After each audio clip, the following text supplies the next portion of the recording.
What would you make of Dustin May's day tonight? Man, that was impressive, especially coming off the last series. For him to be on point, and I just love the way he competes. I mean, you look at him out there, and every pitch means something to him, and it's contagious because you look at the defense behind him and what Mason was able to do on a couple of those plays, and the way he came into the dugout. There's this determination in his eyes of like, I'm gonna do everything possible to keep this as a shutout. Like, it's impressive.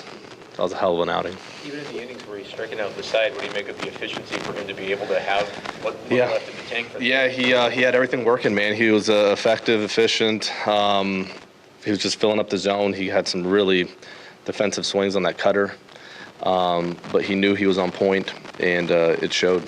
Yeah. With the 9 strikeouts, I think 7 came in like the last, I think from the 6th on. I mean, what did you see there differently? Is it just their approach that they get into deeper counts and there's some early contact prior to that.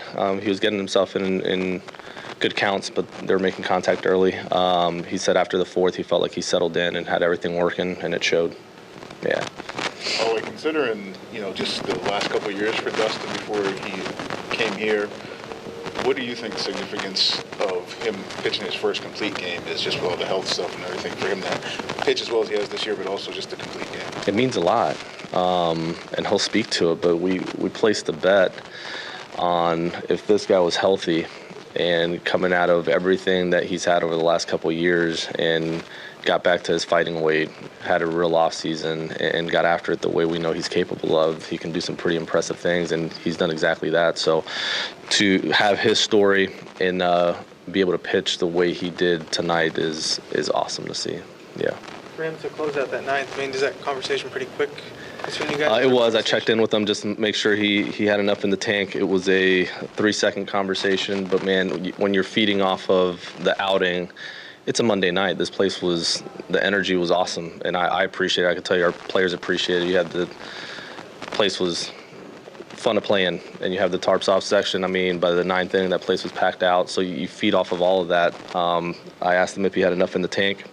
He gave me a quick glance, and I walked away. Yeah. Having had a game like he did in Milwaukee and then sensing what he's doing tonight, did you sense for how much it means to him to be able to finish that one off and the determination he had to get that done?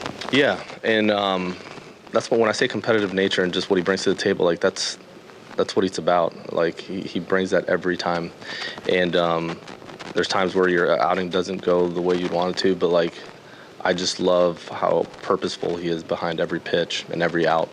Yeah. That 2-run rally wouldn't have been possible here a couple of weeks ago when he was making a new bar than Jimmy being able to come up with a big swing when he did.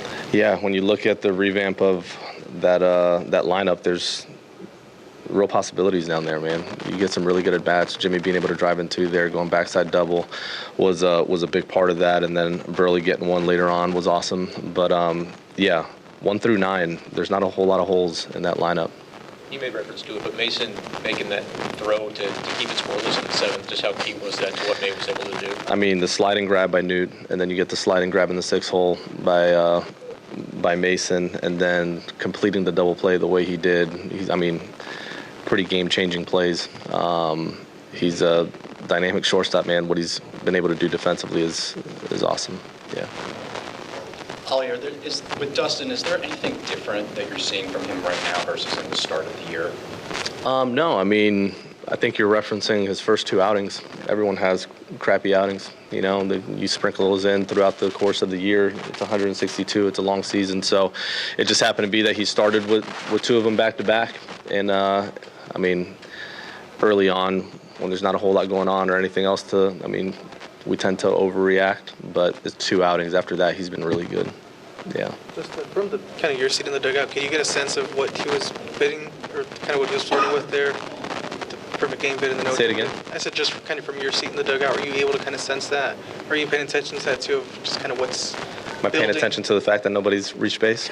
Yes. I don't know if you're focusing too much. No. You have an idea of what's going on and kind of where you're at in the game, his pitch count, and just the ability to get there based on how efficient he was up to that point. So, it's definitely top of mind. Yeah. how'd you I guess how'd you see him and Jimmy? Like, I mean, they haven't worked together that much, right? Yeah. I mean, and for them to put together an outing like that, I'm like, just, how did you see that coming, or how did you see that develop? It speaks to Dustin's stuff, but it also speaks to Crooks's overall preparation. We said it early on, even last year, he comes into those meetings and he has input. He's prepared. He knows what May does well, and then he's going to know the opposition really well. He studies the game. The kid's done a nice job when it comes to that, so it does not surprise me that it went as well as it did. Yeah. Good? All right.